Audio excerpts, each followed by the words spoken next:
Я с Северной Осетии, с Владикавказа, увидел телеграм-канал Рамзана Ахматовича Кадырова о наборе добровольцев с целью отъезда на Украину выполнять свой мужской долг. Позвонив по указанному телефону на телеграм-канале, нам было доходчиво разъяснено, как доехать, что с собой взять, что мы будем здесь чем обеспечены и какие условия там и так далее.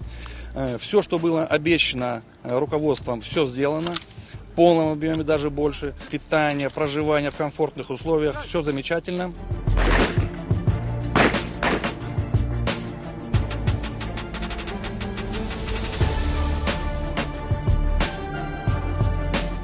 Прибыли сюда большое количество добровольцев, ребята из разных регионов нашей страны, от Урала до Северного Кавказа, Москва.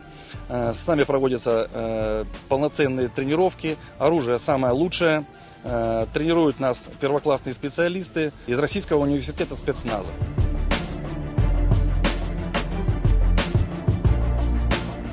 Ничего сложного здесь нет. От нас, от вас требуется только позвонить, приехать. Максимально быстро проводятся занятия, максимально профессионально. Нужно только желание. Цель одна – защита Российской Федерации от фашизма, защита наших матерей домов. Считаю это мужским долгом каждого.